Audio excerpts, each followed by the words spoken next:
ठीक है, रेडी? तो चलो अब हम लोग स्टार्ट करेगा revision of cash flow statement. Cash flow statement तो ऐसे ही बहुत छोटा सा है, बहुत छोटा सा टॉपिक है, इतने ही से तो इसमें कवर करना है हम लोग को। ठीक है, चलो from the basic concept, cash flow statement क्या होता है? बेसिकली क्या है ये कैश फ्लो स्टेटमेंट? ये एक समरी है। वो समरी क्या बताता है? कितना कैश इनफ्लो आया एंटिटी में और कितना कैश आउटफ्लो हुआ। एग्जैक्टली, ठीक है, इसका क्या है, एक समरी स्टेटमेंट बनता है। अच्छा, अब क्वेश्चन ये है कि मैं कैश फ्लो स्टेटमेंट क्यों बनाता रहा? क्योंकि करेक्ट, अब कैश फ्लो, जो भी फाइनेंशियल स्टेटमेंट का यूजर है वो अपना अपना तरीका से फाइनेंशियल स्टेटमेंट को व्यू करता है। फॉर एग्जांपल, अगर शेयर होल्डर्स है तो उनको बेसिकली कैसे मतलब है कितना कैश कंपनी का कितना इनकम है। कोई भी ट्रेड क्रेडिटर्स वगैरह हो गया, उनको कैसे मतलब है कि कंपनी कितना रेवेन्यू जनरेट कर सकता है। और बाकी जो भी लोग हैं जैसे कि इन्वेस्टर्स हो गया, उन लोग को बेसिकली ये मेजर फोकस उनका रहता है कि कंपनी कैश किस किस सोर्स से जनरेट करता है। तो इसलिए हम लोग को एक कंपनी का जितना भी कैश आ रहा है या जा रहा है उसके लिए हम लोग को प्रॉपर सेग्रीगेशन करना पड़ता है, और उस सेग्रीगेशन वाला स्टेटमेंट को क्या बोलेगा? Cash flow statement. तो cash flow statement CFS, CFS, C मतलब कैश, कैश मतलब, अच्छा कैश मतलब कैश एंड कैश इक्विवेलेंट। सिर्फ कैश नहीं, कैश प्लस ऐसा कोई भी चीज जो कैश के बराबर है, जैसे कि बैंक हो गया, शॉर्ट टर्म डिपॉजिट्स हो गया, चेक्स हो गया, मार्केटेबल सिक्योरिटीज हो गया। अच्छा, मार्केटेबल सिक्योरिटीज वगैरह कौन सा? शॉर्ट टर्म डिपॉजिट ऐसा कौन सा हो गया जो जनरली 3 महीना या उससे कम समय के लिए हम लोग इन्वेस्ट करके रखा हुआ है, डिपॉजिट करके रखा हुआ है। Short term investment, short term deposit. याद रखना, कैश एंड कैश इक्विवेलेंट का definition, cash and cash equivalent includes cash, bank plus कोई भी ऐसा इन्वेस्टमेंट या डिपॉजिट जो विद इन 3 मंथ्स कैश में कन्वर्ट हो जाता है। ठीक है ना? हाँ, उतना ही लिखना है बस, कैश एंड कैश इक्विवेलेंट का इन्वेस्टमेंट 3 मंथ्स और लेस में। ठीक है, कैश का मतलब समझ में आया? फ्लो, फ्लो में 2 चीज होता है, क्या क्या? इनफ्लो और आउटफ्लो। दोनों चीज हम लोग कैश फ्लो स्टेटमेंट में रिकॉर्ड करना पड़ता है, इनफ्लो भी और आउटफ्लो भी। और स्टेटमेंट में एक समरी जो अपन पूरा डिटेल स्टेटमेंट बनाएगा। ठीक है ना? अच्छा, ये जो स्टेटमेंट बनता है ये एक पर्टिकुलर डेट में बनता है। ठीक है, एक समरी एक पर्टिकुलर डेट में बनेगा, लेकिन वो ओवर द पीरियड का पूरा ट्रांजेक्शन को कवर करेगा। ठीक है ना? फॉर एग्जाम्पल, अगर हम लोग कोई भी एक साल के लिए बना रहे हैं, तो फॉर एग्जाम्पल 1 अप्रैल 2021 से लेकर के 31 मार्च 2022, ये पूरे एक साल का पीरियड के लिए हम लोग फाइनेंशियल स्टेटमेंट को कैश फ्लो स्टेटमेंट बनाएगा। और ये जो कैश फ्लो स्टेटमेंट हम लोग कब बनाते हैं generally? At the end of the year. कब? 31 मार्च 2022 के टाइम पे। ठीक है, तो ये बनता कब है? At one particular point of time बनता है, लेकिन ये ओवर द पीरियड के लिए बनता है। डन? आया समझ में? अच्छा, इसमें अच्छा कैश फ्लो स्टेटमेंट बनाने का 2 तरीका हम बताया था। क्या क्या मेथड है? पहला है डायरेक्ट और इनडायरेक्ट। Very good. एग्जाम में कौन सा रेलेवेंट है हम लोग के लिए?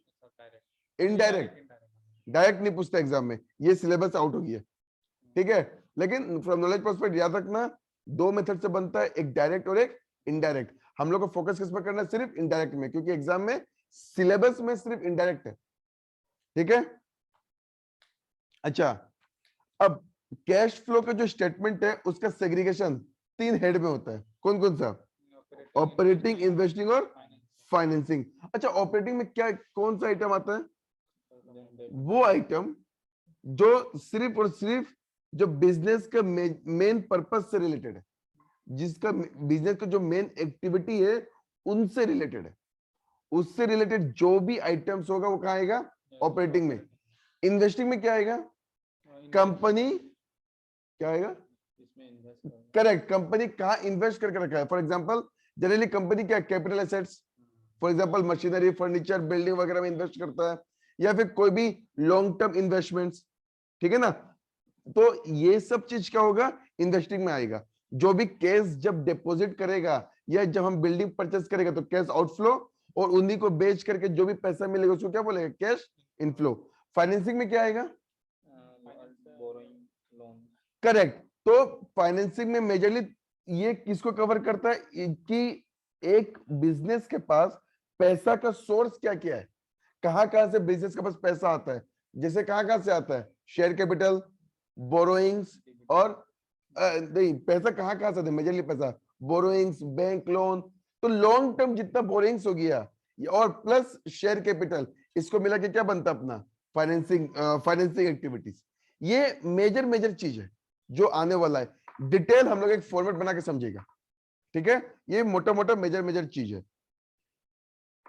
अब let's focus on the format. Format क्या है? फॉर्मेट में अपन ने क्या पढ़ा था?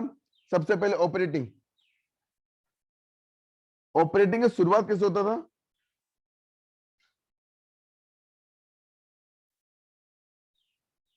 Net profit before tax and extra ordinary items. ये अपना स्टार्टिंग पॉइंट है। इसको हम लोग हमेशा कहीं नहीं लिखते वर्किंग नोट 1। क्यों? क्योंकि जो एग्जाम में क्वेश्चंस देगा ना, हम लोग को डायरेक्टली नेट प्रॉफिट बना के दे देगा। मान लीजिए एग्जाम में पता क्वेश्चन कैसा आता है, ये आपका प्रॉफिट एंड लॉस अकाउंट है, ठीक है। यहां पे क्या आएगा? Net profit. कंपनी क्या करेगा? बुक्स में लोग क्या करेगा, मतलब यहाँ पे सब इनडायरेक्ट इनकम हो गया, इनडायरेक्ट इनकम यहाँ पे आ जाएगा। यहाँ पे क्या आता है अपना ग्रोस प्रॉफिट, यहाँ पे क्या आता है इनडायरेक्ट एक्सपेंसेस, राइट। ये हो गया अपना नेट प्रॉफिट। एग्जाम में नेट प्रॉफिट डायरेक्टली दे देता है। देखो एग्जाम में कहां से हम लोग को ये वाला फिगर मिलेगा वो बता रहा है। डायरेक्टली नेट प्रॉफिट दे देगा। उस नेट प्रॉफिट को पिक करना, उसमें से जो भी एक्स्ट्रा ऑर्डिनरी आइटम्स है या फिर जो भी टैक्स है उसको क्या करेगा हम लोग, सबसे पहले एक्सक्लूड कर देगा, राइट। नेट प्रॉफिट से एक्सक्लूड कर देगा मतलब उसको ऐड बैक कर देगा जो भी एक्टिविटी होगा। टैक्स और एक्स्ट्रा ऑर्डिनरी आइटम्स क्या होता है उसको कैलकुलेशन करने का तरीका भी हम बताएंगे, ठीक है। बट उससे पहले अपने को ये पता चलना चाहिए कि इसके सोर्स कहाँ है। अपन को पता कैसे चलेगा क्वेश्चन को देख करके कि कहां से आने वाला है वो अमाउंट। तो अगर पीएनएल दिया हुआ है, अगर पीएनएल दिया हुआ है तो ये नेट प्रॉफिट निकाल लेना। बहुत सारा क्वेश्चन में बैलेंस शीट दे देता है, बहुत सारा क्वेश्चन में क्या करते हैं उन लोग, बैलेंस शीट दे देगा, ठीक है। अब बैलेंस शीट में क्या करते हैं लोग, 2 साल का बैलेंस शीट दे देते हैं। इसमें बैलेंस शीट में उन लोग यहाँ पे दे देगा प्रॉफिट एंड लॉस, ठीक है। मान लो ये 2021 का है, ये 2020 का हो गया, ठीक है। प्रॉफिट एंड लॉस का क्लोजिंग दे दिया, 2021 का क्लोजिंग लेट से 1 लाख और 2020 का मान लो 30,000। अब इसमें से आपको ये आइडेंटिफाई करना है कि करंट ईयर का नेट प्रॉफिट कितना है। Correct, correct, very good. Opening minus closing हो जाएगा। तो नेट प्रॉफिट कैसे निकलेगा? लास्ट ईयर ऑलरेडी 30 था, इस साल कितना हो गया 1 लाख। यानी कि करंट ईयर में कुछ तो प्रॉफिट हुआ था जिसके कारण ये बढ़ गया। वो कितना कितने रुपए से बढ़ गया? 70,000। यानी कि ये हो जाएगा 70,000। ये हो गया नेट प्रॉफिट करंट ईयर का, जो अपने को फिगर चाहिए। ये जो नेट प्रॉफिट है ये आफ्टर टैक्स एडजस्टमेंट है। कौन सा? 30,000 से 1 लाख नहीं, 1 लाख से 30,000 उल्टा होता है। 1 लाख से 30,000 माइनस हो जाए करंट, क्योंकि हाँ क्योंकि क्लोजिंग माइनस ओपनिंग होना ही पड़ेगा ना, क्योंकि अभी का जो रिसेंट फिगर है वो तो चेंज होकर के बढ़ गया होगा ना, लास्ट ईयर का तो कम होगा, तभी तो डिफरेंस फिगर को अपन नेट प्रॉफिट मानेगा, वरना तो वो नेट लॉस हो जाएगा अगर नेगेटिव में आया तो, ठीक है। ये दूसरा तरीका है नेट प्रॉफिट को आइडेंटिफाई करने का। तो एग्जाम में क्वेश्चन ये 2 पैटर्न में ही आता है, how to identify net profit first of all, ठीक है। नेगेटिव बैलेंस नहीं आता है, नहीं नेगेटिव होगा तो फिर नेट प्रॉफिट देगा नहीं, जनरली नहीं आता एग्जाम में, ठीक है। ये हो गया मेजर सोर्स निकालने का। एक चीज ध्यान रखना, ये जो नेट प्रॉफिट रहेगा ना ये हमेशा आफ्टर टैक्स और आफ्टर एक्स्ट्रा ऑर्डिनरी आइटम्स होगा। जो नेट प्रॉफिट होगा वो हमेशा क्या होगा, आफ्टर टैक्स और आफ्टर एक्स्ट्रा ऑर्डिनरी आइटम्स दिया हुआ रहेगा। हम लोगों को बिफोर टैक्स और एक्स्ट्रा ऑर्डिनरी आइटम्स निकालना है, नेट प्रॉफिट हम लोग क्या चाहिए यहाँ पे, before tax and extra ordinary items. Working note 1, इसका वर्किंग नोट बनाना मिस मत करना। इसमें क्या क्या आएगा देखो, यहाँ पे दिखाते क्या क्या आएगा। सबसे पहले ऑपरेटिंग से जैसा भी है क्वेश्चन में तो ऐसा करना रहेगा, पड़ेगा। हाँ जैसा भी आएगा इस तरह से बनाना ही पड़ेगा। सबसे पहले क्या करेगा, नेट प्रॉफिट ले लेगा जो बुक में दिया होगा या फिर जो हम लोग डिफरेंस का निकालेगा, आइदर ये दिया होगा या फिर ये दिया होगा। दो पीएनएल देगा तो बहुत ज्यादा इजी रहता है, क्योंकि सबका सब बहुत इजीली ट्रांसपेरेंट रहता है। बैलेंस शीट में क्या ढूंढ ढूंढ के निकालना पड़ता है, हम लोग को खुद निकालना पड़ेगा ना, दिया रहेगा? नहीं दिया हुआ रहेगा, पीएनएल पूरा बना करके दिया हुआ रहेगा, उसके बाद उसमें एडजस्टमेंट करना है, बस इतना सा चीज रहेगा। नेट प्रॉफिट जो निकला आफ्टर टैक्स हमेशा आफ्टर टैक्स देगा, हमेशा आफ्टर टैक्स देगा, क्योंकि ऊपर देख लेना इनडायरेक्ट एक्सपेंसेस में ना उन लोग यहाँ पे इनकम टैक्स को भी माइनस करके रखा होगा। ठीक है, अगर कुछ क्वेश्चन में नहीं करके रखा होगा तो उन लोग नोट्स टू अकाउंट्स में दे देगा, अगर नहीं तो मेजरली केस में उन लोग इनकम टैक्स को एक्सपेंस दिखा करके नेट प्रॉफिट निकाल के रखते हैं। ठीक है, अब ये नेट प्रॉफिट निकल गया जो हम लोग को, हम जो दो तरीके से बताए उसमें से। अब इसमें मतलब कुछ कुछ एडजस्टमेंट करना होगा अभी से, जिसको हम लोग हमेशा वर्किंग नोट 1 में बनाते हैं। क्या क्या एडजस्टमेंट करना पड़ेगा, ऐड करना पड़ेगा। सबसे पहला चीज, जो भी करेंट ईयर में हम टैक्स डाल के रखा हुआ उसको ऐड कर दो। ठीक है, प्रोविजन फॉर टैक्स या फिर टैक्स जो भी हम डाल के रखा होगा उसको ऐड कर दो। टैक्स कौन सा ईयर का, करेंट ईयर का, करेंट ईयर का टैक्स को ऐड कर दो। क्यों ऐड करना पड़ता है, क्योंकि ये जो टैक्स का पैसा है ये हम लोग साल खत्म होने के बाद में पे करता है। ये पूरा साल खत्म हो जाएगा, उसके बाद हम लोग का बुक्स ऑफ अकाउंट्स फाइनलाइज होगा। याद है कितना दिनों को समय देता सरकार फाइनल करने के लिए, 6 महीना। वेरी गुड, तो वो 6 महीना के टाइम पे जब वो फाइनलाइज कर देगा उसके बाद हम लोग टैक्स आइडेंटिफाई करते हैं कि हम लोग कितना पेमेंट करना है, फिर हम लोग प्रोविजन बनाते हैं। तो हम लोग का कैश आउटफ्लो उस समय होता ही नहीं है ना, इसलिए उसको एड बैक कर देता है। डन, ठीक है, ये एक पहला चीज ऐड होगा। दूसरा क्या ऐड करना पड़ता है, कोई भी अगर प्रपोज डिविडेंड होगा तो याद रखना, डिक्लेयर डिविडेंड या इंटीरियम डिविडेंड का बात नहीं कर रहा, वो दोनों डिक्लेयर, सॉरी हाँ इंटीरियम डिविडेंड का हम बात नहीं कर रहे हैं। अगला साल का करेक्ट, प्रपोज नहीं, प्रपोज डिविडेंड में तो अच्छा डिविडेंड कब आइडेंटिफाई करता है कंपनी, जब वो अपना नेट प्रॉफिट पूरा कैलकुलेशन करके अपना नेट प्रॉफिट निकालता है, नेट प्रॉफिट में से टैक्स पे करता है, टैक्स पे करने के बाद कंपनी को पता चलता है कि उनके पास डिस्ट्रीब्यूटेबल प्रॉफिट कितना है, मतलब वो कितना पैसा शेयर होल्डर्स के बीच में बांट सकता है। ठीक है, तो वो तो बाद में पता चलता है ना, अभी तो पता चलता ही नहीं है। और बाद में उन लोग डिसाइड करता है कि हमको कितना पे करना है शेयर होल्डर्स को, उसके बाद उन लोग प्रोविजन अपने बुक्स में रिकॉग्नाइज करता है। तो इन सब का आउटफ्लो कब है, फ्यूचर में। याद है हम क्लास में पर डिटेल में करवाया था, याद है ना, इन सब का आउटफ्लो कब है, फ्यूचर में। आज तो है ही नहीं, तो इसलिए आज सबको एड बैक कर देते हैं हम लोग। ठीक है ना, और क्या होता रहा, ट्रांसफर टू रिजर्व। कोई भी पैसा अगर हम लोग रिजर्व में ट्रांसफर किया होगा तो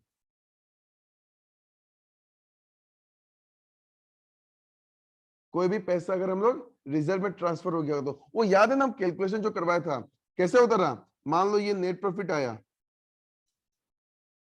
ये नेट प्रॉफिट आया, ठीक है, इस नेट प्रॉफिट को, नेट प्रॉफिट सबसे पहले हम लोग टैक्स पे करता रहा, राइट, ये टैक्स माइनस करता रहा। इसके बाद ये जो प्रॉफिट आता रहा इसको क्या बोलता रहा, डिस्ट्रीब्यूटेबल प्रॉफिट, डिस्ट्रीब्यूटेबल प्रॉफिट। अब ये जो पैसा है, ये जो प्रॉफिट है, कंपनी इसके साथ क्या क्या कर सकता है, आइदर कुछ पैसा इन लोग रिजर्व में रख सकता है या फिर इसको क्या कर सकता है, as a dividend, as a dividend payment कर सकता है, राइट। तो अब रिजर्व में रखने के बाद और डिविडेंड पेमेंट करने के बाद ये दोनों पेमेंट कर देगा, उसके बाद भी अगर कुछ पैसा बचा वही तो मेरा प्रॉफिट एंड लॉस अकाउंट में होगा एज ए नेट प्रॉफिट। जब ये देखो ये सब सिचुएशन पता कब एराइज होगा, जब क्वेश्चन में ना बैलेंस शीट का दिया होगा, इस हिसाब से जो क्वेश्चन दिया होगा। ये जो प्रॉफिट एंड लॉस अकाउंट में जो बैलेंस आया ना 70,000, ये 70,000 कैसे आया, टोटल प्रॉफिट था, उसमें से टैक्स माइनस किया, टैक्स माइनस करने के बाद कुछ पैसा रिजर्व में भेज दिया और कुछ पैसा डिविडेंड में डिस्ट्रीब्यूट कर दिया, उसके बाद जो पैसा बचा ना वो होता है वो 70,000। ठीक है ना, रिजर्व मतलब स्पेसिफिक पर्पस के लिए रिजर्व, याद है ना क्लास में करवाया था हम, क्या कंपनी एक मान लो फ्यूचर में कोई मशीन खरीदना है, उसके लिए अभी से थोड़ा पैसा रिजर्व में रख लेता है, ताकि फ्यूचर में क्या होगा, कैश का इतना क्रंच नहीं होगा, उस समय अभी से जमा करेगा तो फ्यूचर में रेडी रहेगा कैश मशीन खरीदने के लिए। तो याद आ रहा है वो सब चीज, ठीक है ना। तो ये वो वाला चीज हो गया। तो देखो अब ये जो 70,000 आया और ये जो नेट प्रॉफिट है, इनके बीच में गैप क्या क्या चीज का है, एक ये रिजर्व का, दूसरा ये डिविडेंड का, तीसरा ये टैक्स का। तो देखो हम लोग तीनों चीज को ऐड कर दिया, ठीक है। चौथा फोर्थ चीज, कोई भी अगर इंटीरियम डिविडेंड पे किया होगा तो, क्योंकि इंटीरियम डिविडेंड किसका पार्ट होता है, फाइनेंसिंग एक्टिविटी का। इंटीरियम डिविडेंड कैश का आउटफ्लो है, करंट ईयर का आउटफ्लो एग्री करता है, पर ये किसका पार्ट है, फाइनेंसिंग एक्टिविटी को। तो यहाँ पे क्यों दिखेगा, इसलिए इसको भी हम लोग क्या करेगा, एड बैक कर देगा। इसके बाद अगर कोई भी एक्स्ट्रा ऑर्डिनरी चीज आ गया,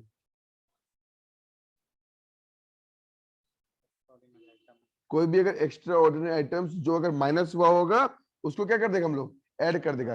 कोई भी एक्स्ट्रा ऑर्डिनरी आइटम अगर पीएनएल में डेबिट हुआ है तो उसको ऐड बैक कर देगा।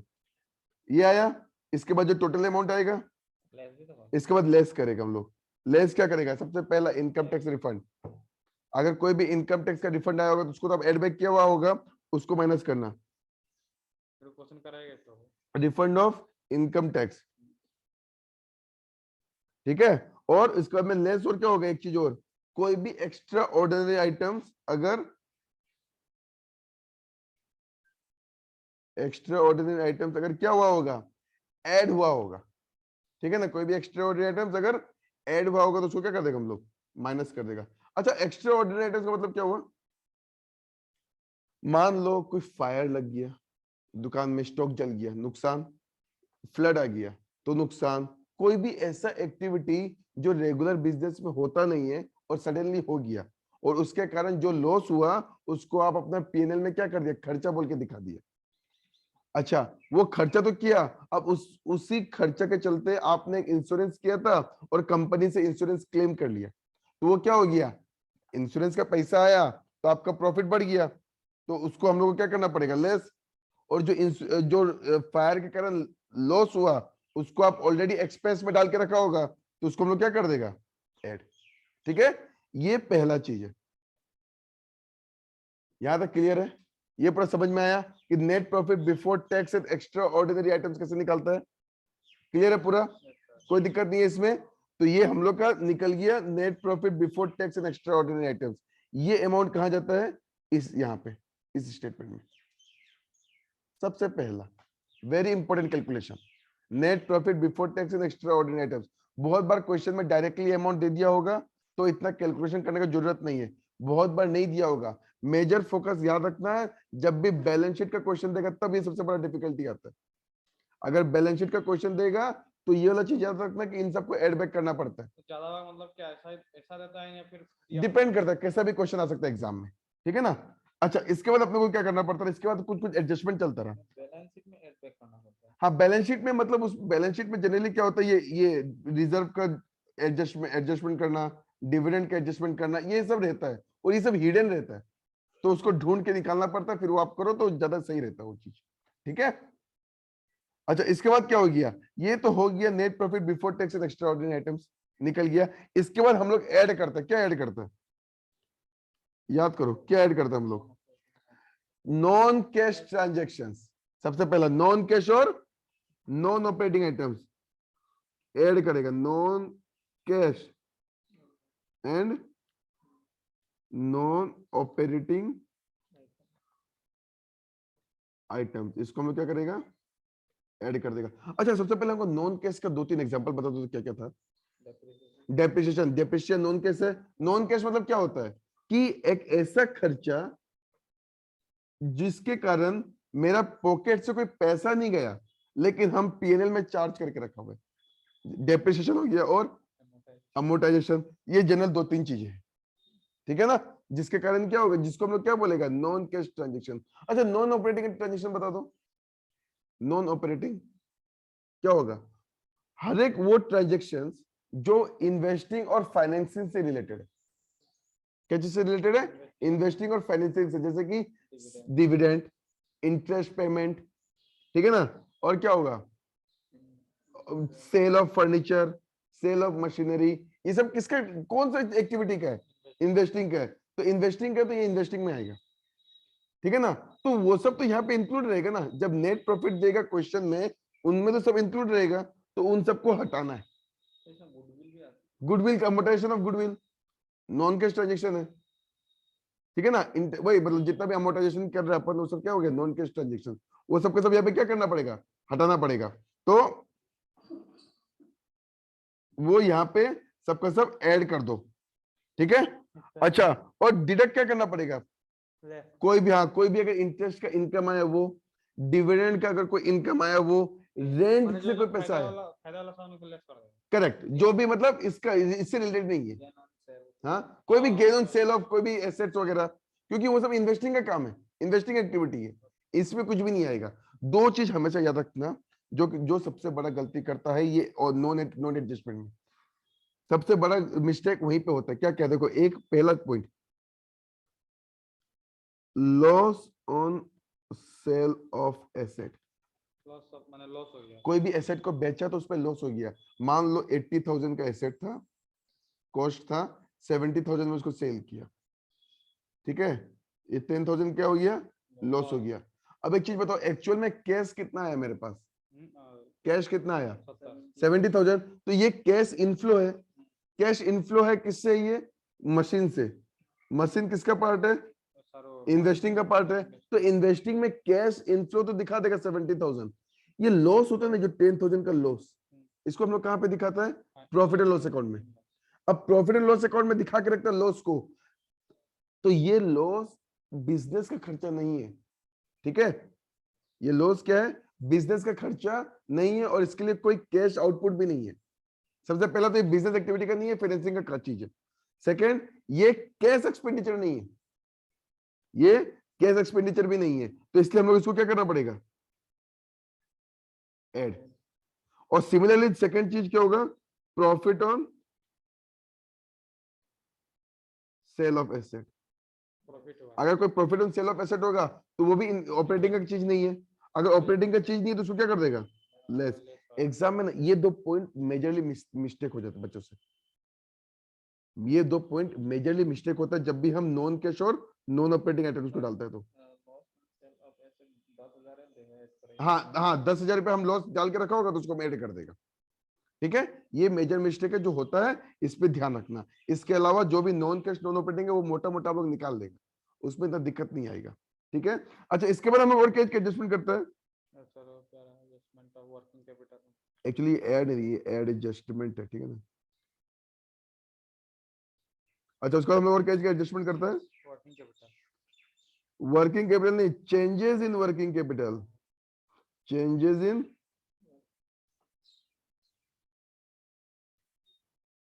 Working capital. अब ये पीएनएल का काम नहीं, इसको थोड़ा सा हटा देते हैं, ठीक है। चेंजेस इन वर्किंग कैपिटल, चार चीज हमेशा याद रखना। चेंजेस इन वर्किंग कैपिटल का क्या, अच्छा वर्किंग कैपिटल मतलब क्या हो गया, सबसे पहला चीज वर्किंग कैपिटल मतलब करंट एसेट और करंट लायबिलिटी। वर्किंग कैपिटल मतलब हम इन दो चीज के बारे में बात करते हैं। अकाउंटिंग रेशियो में इसका फॉर्मूला क्या था वर्किंग कैपिटल का, current assets minus current liability, ये था वर्किंग कैपिटल का फॉर्मूला, ठीक है ना। तो जनरली दो ही आइटम इंक्लूड होता है वर्किंग कैपिटल में, एक होता है करंट एसेट, एक होता है करंट लायबिलिटी। इसका एडजस्टमेंट कैसे करना है, देखो सबसे पहला चीज और सबसे इंपॉर्टेंट चीज, एड किसको ऐड करेगा, डिक्रीज इन स्टॉक। अगर डिक्रीज इन स्टॉक मतलब डिक्रीज इन कोई भी चीज, डिक्रीज इन करंट एसेट, हाँ अगर कोई भी एसेट करंट एसेट डिक्रीज हो रहा है लास्ट ईयर के कंपेयर में, करंट ईयर में, अगर वो एसेट एसेट करंट एसेट, हाँ डिक्रीज इन करंट एसेट, मान लो फॉर एग्जांपल ये रहा, ये इसी एग्जांपल में जो कहा कि वो टेबल टेबल कहाँ चला गया, ये रहा, मान लो करंट एसेट डेटर्स है, ठीक है, डेटर्स है, लेट से करेंट ईयर में है 10,000, लास्ट ईयर था 15,000, 15,000। तो लास्ट ईयर के कंपेयर में इस साल क्या हुआ है, करंट एसेट क्या हुआ है, डेटर्स क्या हुआ है, 2021 क्लोजिंग है ना ये दो जब भी बैलेंस शीट देगा ना, जब भी ये बैलेंस शीट देगा ये हमेशा क्लोजिंग फिगर रहेगा। जब भी बैलेंस शीट देगा तो ये हमेशा क्या रहेगा, क्लोजिंग फिगर रहेगा। तो क्लोजिंग 2020 का क्लोजिंग कितना था 15,000, 21 का क्लोजिंग कितना है 10,000। तो डिक्रीज इन करेंट एसेट हुआ ना, तो ये जो डिफरेंस फिगर आएगा ना, कितना का डिफरेंस है 5,000। ये 5,000 ये 5,000 क्या होगा, ऐड हो जाएगा। ठीक है, कहां पे, कहां फॉर्मेट का ये रहा,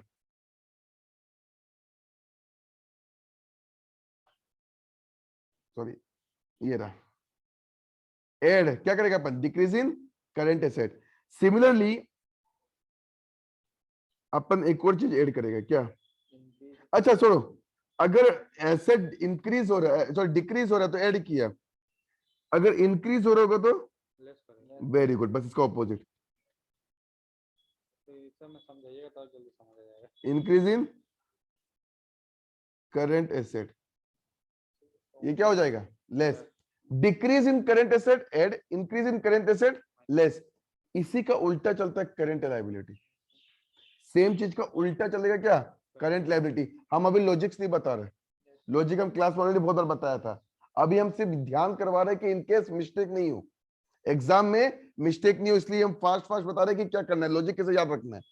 डिक्रीज खाली एक खाली याद है तो डिक्रीज इन करेंट एसेट को ऐड करना पड़ता है, वो याद होगा तो बाकी तीन याद हो जाएगा, क्योंकि उसका जो ऑपोजिट होगा increase in current asset less हो जाएगा। करंट एसेट का ऑपोजिट क्या होता है, करंट लायबिलिटी। तो इंक्रीज इन करंट लायबिलिटी क्या होगा, add. Liability increase in current liability asset होने से माइनस एड, और लेस क्या हो जाएगा, decrease in current asset in current liability. ठीक है, आया ये चीज, ये हो गया एडजस्टमेंट हो गया।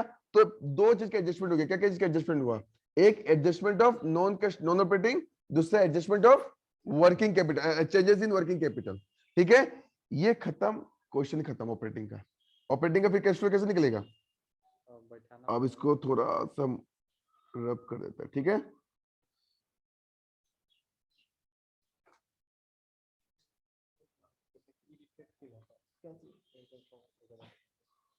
ठीक है।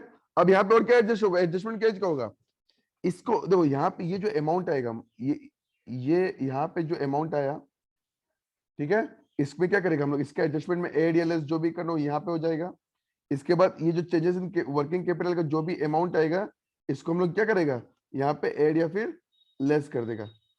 ये जो अमाउंट आने के बाद जो टोटल आता है ना, इसको हम लोग क्या बोलते हैं, याद है कुछ, कैश जनरेटेड फ्रॉम ऑपरेशन,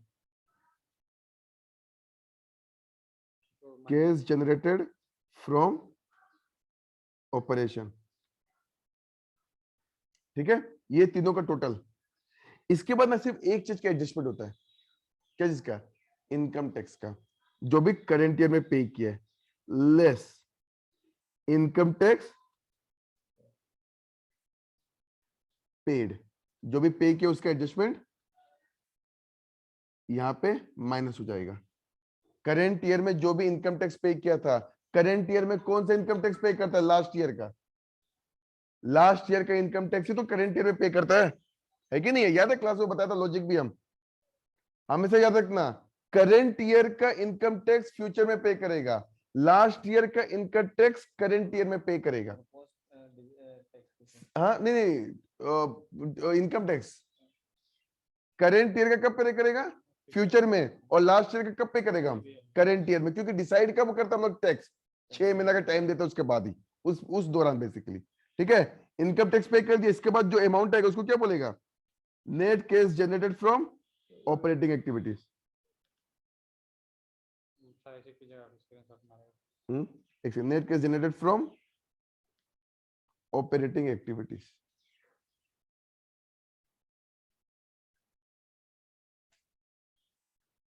ठीक है, आया, क्लियर समझ में आया, हाँ। लॉजिक भी मोटा मोटा समझ में आया, रिकॉल हो रहा है लॉजिक सब हर एक आइटम का। तो ये सब क्या हो जाएगा, net cash generated from operating, ये होगी cash flow from operating activity. Exam में बहुत बार सिर्फ cash flow from operating activity लिखाने आता है, ठीक है ना। एग्जाम में बहुत बार क्या आता है, सिर्फ cash flow from operating activity, क्योंकि ऑपरेटिंग एक्टिविटी निकालने सबसे मतलब इसमें बहुत सारा चीज अपने को ध्यान दे करके निकालना पड़ता है। इन्वेस्टिंग और फाइनेंसिंग तो एकदम इजी है, इन्वेस्टिंग और फाइनेंसिंग तो एकदम इजी है, ठीक है। ये निकल गया, यहां तक ये क्लियर है, समझ में आ गया। अब इसके बाद नेक्स्ट हेडिंग क्या आएगा, cash flow from investing. Next heading आएगा cash flow from investing. Cash flow from investing में एक चीज याद रखना कि इन्वेस्ट हम लोग को मेजर जो सोचना है ना, वो इस from the point of view सोचना है कि हम लोग कहाँ कहाँ इन्वेस्ट किया था। याद रखना इन्वेस्टिंग में दो चीज आएगा। सबसे पहला चीज, कोई भी नॉन टेंजिबल, मतलब जो भी नॉन टेंजिबल एसेट्स है,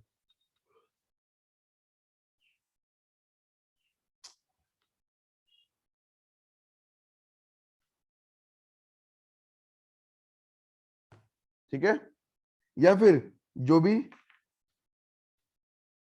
टेंजिबल एसेट्स है,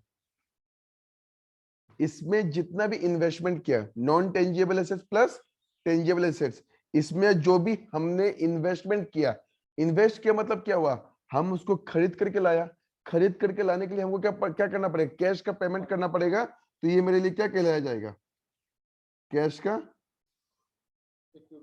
आउटफ्लो, ये मतलब माइनस फिगर में होगा। इन्हीं को सेल करके अगर कोई भी पैसा आया मेरे पास, तो उसको हम लोग क्या बोलेगा, कैश इनफ्लो। वो मेरा क्या आ जाएगा, positive. Goodwill, patent, sorry non tangible, sorry I am using wrong word, intangible assets, non tangible नहीं, इनटेंजिबल एसेट्स बेसिकली। नहीं एक्चुअली हम वो एसेट्स पॉइंट ऑफ व्यू से बोल रहा था, my bad, it's intangible assets, ठीक है ना। कब से हम लोग वो नॉन कैश नॉन करेंट वो सब करने जा रहे हैं ना, दिमाग में भी बैठ गया, ठीक है, समझ में आया ना। ये हो गया कैश इनफ्लो। कैश आउटफ्लो कौन सा होगा, कोई भी अगर आप इनटेंजिबल एसेट्स या फिर टेंजिबल एसेट्स में इन्वेस्टमेंट किया, उसको क्या बोलेगा हम लोग, कैश आउटफ्लो। और उसको बेच करके कोई भी पैसा आया तो उसको हम लोग क्या बोलेगा, कैश इनफ्लो। अच्छा इसमें ना मेजर दो तीन चीज ध्यान रखना। एक इन्वेस्टमेंट, एक शेयर्स, अगर आप ना कोई भी शेयर्स में इन्वेस्ट किया, अगर आप कोई भी शेयर्स में इन्वेस्टमेंट किया, ठीक है ना। शेयर्स में इन्वेस्टमेंट मतलब क्या होता है कि दूसरा कंपनी के शेयर्स को हम खरीदा है, ध्यान रखना ये बहुत कंफ्यूज करता है। अगर हम किसी भी दूसरा कंपनी के शेयर्स को अगर खरीदा है, तो हम उस कंपनी में इन्वेस्ट किया, ठीक है ना। और उस कंपनी में जो भी इन्वेस्टमेंट करेगा वो मेरा क्या कहलाया जाएगा, cash outflow from investing activity. याद रखना, क्योंकि इन्वेस्टिंग और फाइनेंसिंग में ना कुछ कुछ चीज बहुत सिमिलर है, कुछ कुछ चीज बहुत सिमिलर है जो कंफ्यूज करता है। अगर हम शेयर्स में इन्वेस्टमेंट किया है तो ये क्या है, मेरा कैश आउटफ्लो है, क्या चीज का, इन्वेस्टिंग का। सिमिलरली अगर हम किसी दूसरा कंपनी के डिबेंचर्स को परचेस कर लेता है, अगर किसी दूसरा कंपनी का हम डिबेंचर्स को परचेस कर लेता है, तो वो भी मेरे लिए क्या है, कैश आउटफ्लो है। तो वो भी मेरा क्या हो जाएगा, इन्वेस्टिंग एक्टिविटी, ठीक है। अच्छा हम दूसरा कंपनी के शेयर्स में इन्वेस्ट किया, तो वो उसके रिटर्न में वो क्या देता है हर साल, डिविडेंड। अगर हम किसी कंपनी के शेयर्स में इन्वेस्ट कर रहा है तो कंपनी हर साल डिविडेंड पे करता है, जरूरी नहीं है बट जो भी कंपनी डिविडेंड पे करता है, तो मेरे लिए तो डिविडेंड रिसीव्ड होगा ना। तो हम इन्वेस्ट किया इसलिए हमको डिविडेंड मिला, तो वो भी मेरा कहां पे आएगा, इन्वेस्टिंग एक्टिविटी में। याद रखना यहाँ पे बहुत बड़ा गलती होता है, बहुत लोगों का गलती होता है कि उनको ये समझ में नहीं आता कि ये जो डिविडेंड मिला है वो मेरा इन्वेस्टिंग होता है या फाइनेंसिंग होता है। लॉजिक हमेशा समझ के रखना कि आप शेयर्स इन्वेस्ट किया है या शेयर्स इशू किया है।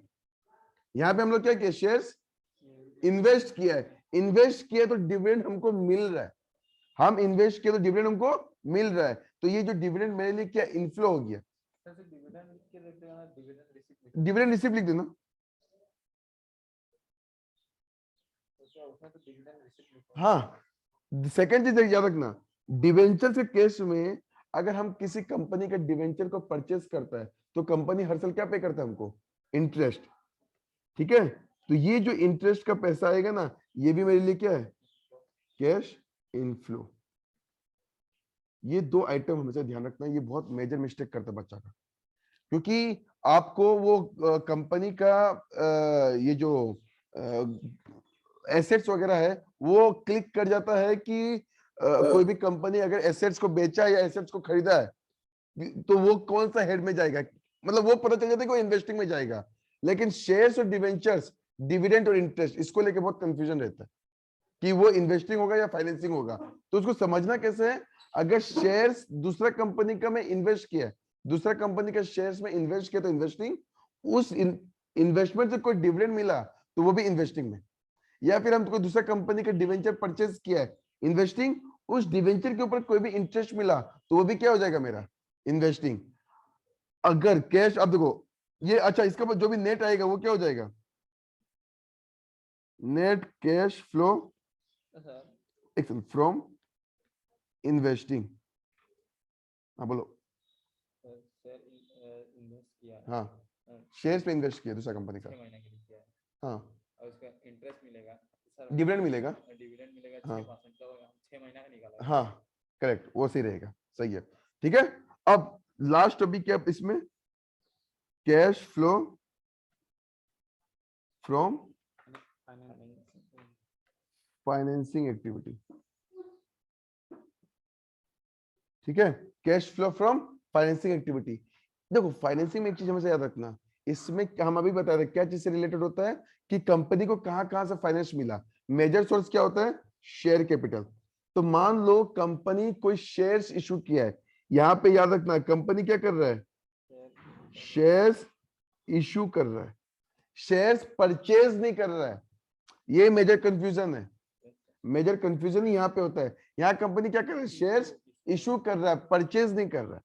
तो कंपनी जितना भी शेयर्स अगर इशू करता है तो शेयर इशू किया तो कंपनी के पास पैसा आया या गया, आया, तो ये क्या हो जाएगा, कैश इनफ्लो। ठीक है, सिमिलरली अगर कंपनी डिवेंचर इशू करता है,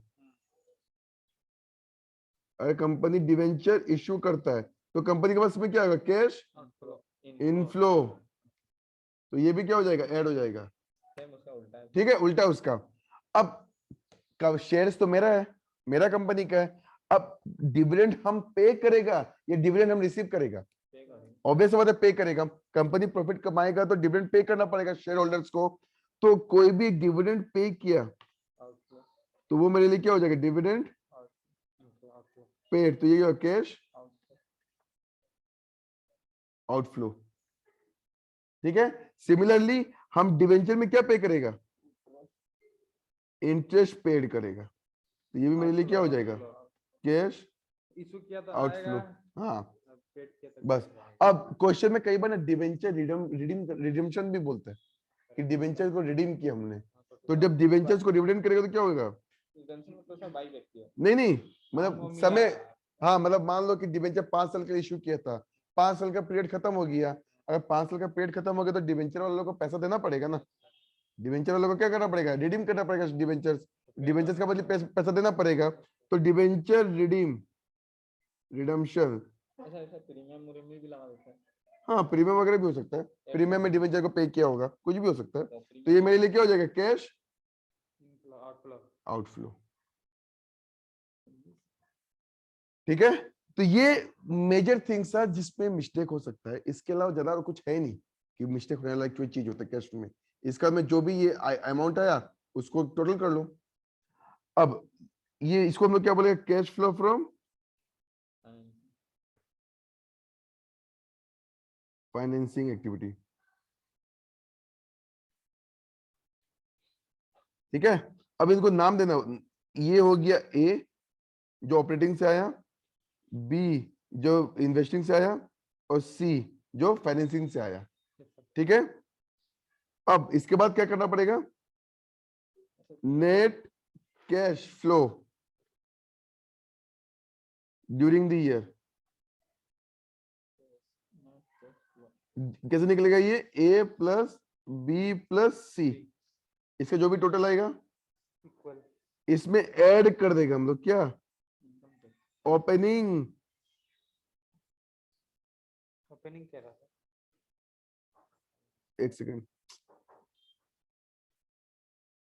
इसमें हम लोग ऐड कर देंगे क्या, opening cash and bank cash equivalent,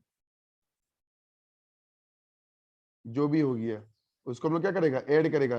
देखो इन दोनों को प्लस करके आपका मतलब क्या निकलना चाहिए, जो closing cash and cash equivalent, इन दोनों को अगर प्लस करने के बाद जो भी closing cash and cash equivalent देगा, अगर ये अमाउंट अगर आपका क्लोजिंग से मैच कर गया तो समझना आंसर करेक्ट है, नहीं तो कहीं ना कहीं कुछ ना कुछ मिस्टेक किया। आपका total cash flow during the year आया, इसके साथ आप ओपनिंग का कैश को ऐड कर दिया, जो करंट ईयर का ओपनिंग 2020 का जो क्लोजिंग तो इस साल का ओपनिंग है ना, उसको ऐड कर दो। इन दोनों को प्लस करने के बाद जो टोटल अमाउंट आएगा ना, this amount should get match with your closing cash and cash equivalent. अगर वो मैच कर गया तो ये क्या होगा, आपका आंसर करेक्ट है, नहीं तो आपका आंसर रॉन्ग है। ये मोटा मोटा समरी है हम लोग कैश फ्लो का। इसमें तीनों एक साथ बनाने आता है, एग्जाम में जनरली तीनों एक साथ बनाने नहीं आता है, कोई भी एक जनरली ऑपरेटिंग का आता है, मेजरली क्वेश्चन एग्जाम में ऑपरेटिंग का आता है। कई बार 2-2 3-3 मार्क्स के लिए फाइनेंसिंग भी दे देगा, इन्वेस्टिंग भी दे देगा। लेकिन कुछ साल पहले 1 या 2 बार फुल फ्लेज क्वेश्चन भी आया था, समय बन नहीं है।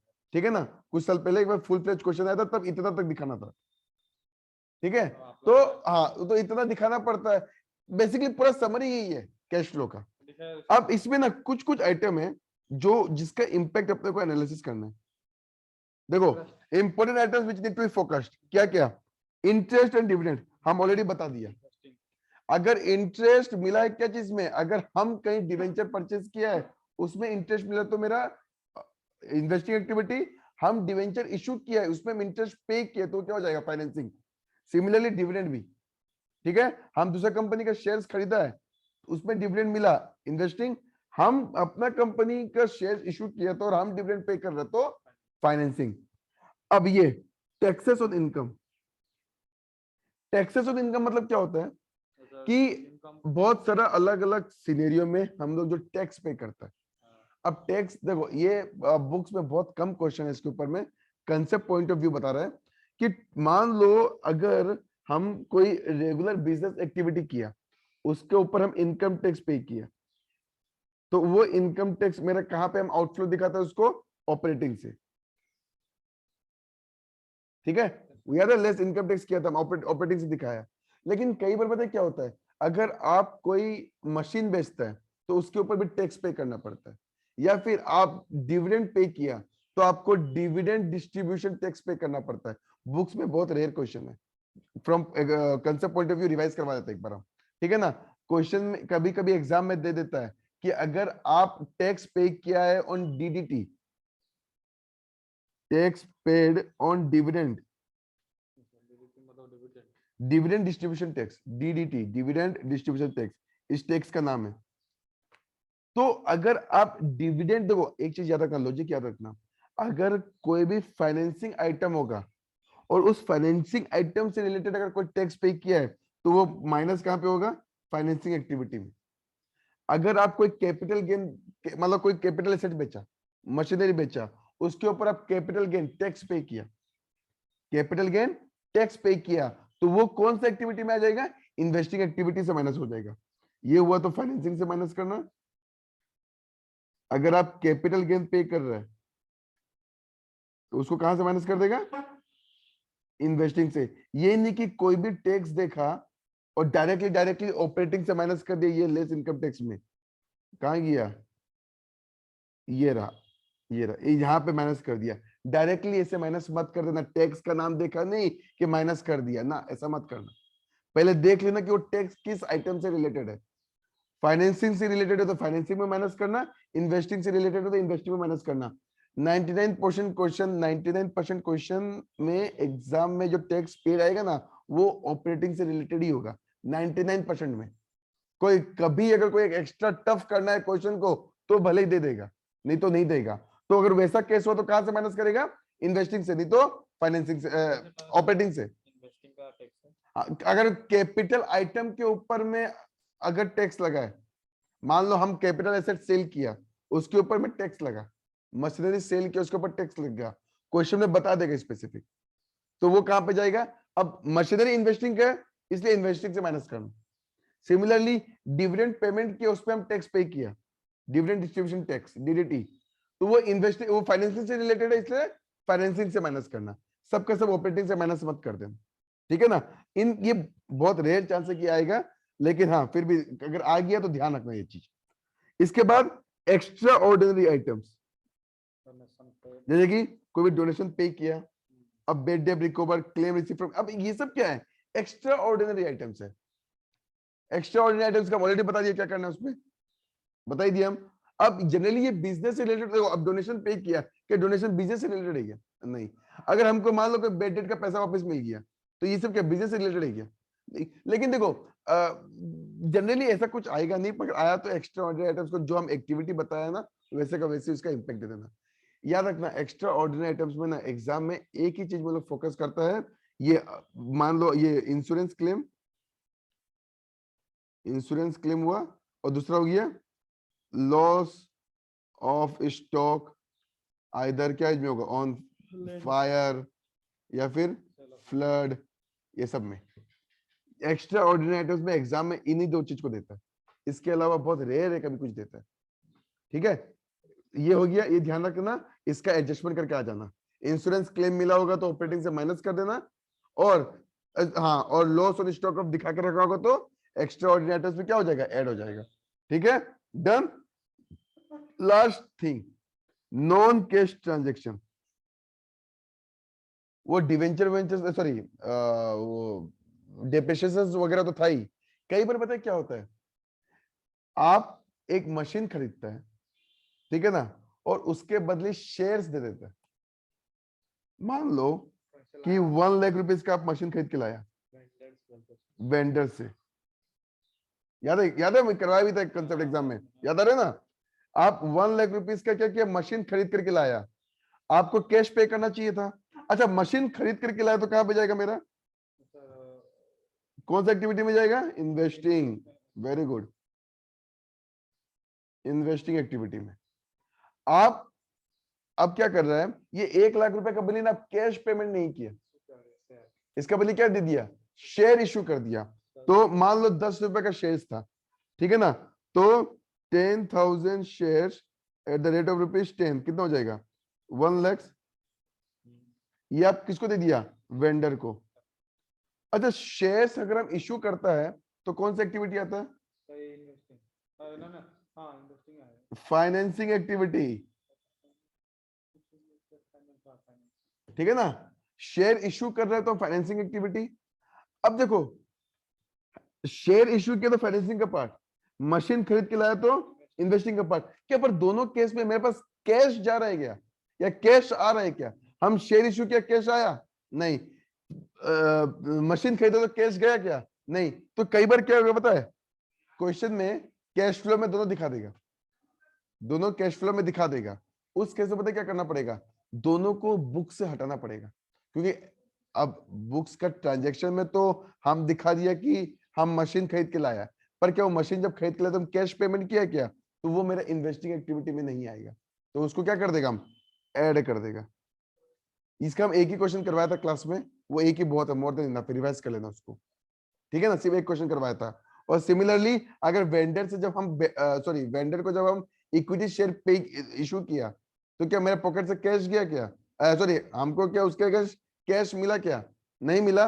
तो हम कैश इनफ्लो में मेरा आके रखा होगा, उसको हम क्या कर देगा, लेस कर देगा, ठीक है। एक क्वेश्चन है, बहुत रेयर है, एग्जाम में आज तक पूछा नहीं है, स्टिल रिवाइज कर लेना। इन केस क्या बात है, जो नहीं पूछते वही पूछने का चांसेस रहता है। फाइनेंसिंग पूछा है, हाँ, उसके बाद हम सिर्फ फाइनेंसिंग पूछा हुआ, ठीक है। सेम यही किया, हाँ, इनफ्लो में दिखाया कि नहीं देखा, किसको, डिविडेंड दिया है तो क्या अगर डिविडेंड पे किया तो कैश आउटफ्लो में आ गया हो, अगर हम डिविडेंड पे किए तो फाइनेंशियल कैश कैश हाँ पैसा तो आया नहीं, पैसा गया ही नहीं। हाँ अच्छा नहीं ऐसा नहीं हो सकता अच्छा तुम इस केस में बोल रहे हैं क्या हाँ? इस केस में हाँ सर। हाँ तो उसमें ऐड कर देगा ना हम तो माइनस करके दिखाया है ना हम क्या दिखा दिया कि हमारे पास कैश आया बोल करके तो हम तो दिखा करके कैश इनफ्लो है लेकिन क्या मेरे पास कैश आया था क्या शेयर इशू किया तो नहीं हुआ तो इनफ्लो को हटा कर लेस कर देगा वो इनफ्लो से उसको हटा देगा ठीक है ना एक ही क्वेश्चन करवाया उसको रिवाइज कर लेना इसके अलावा कुछ और कोई मेजर टॉपिक्स है नहीं इसमें ठीक है ना तो ये है proper revision of cash flow statement financing और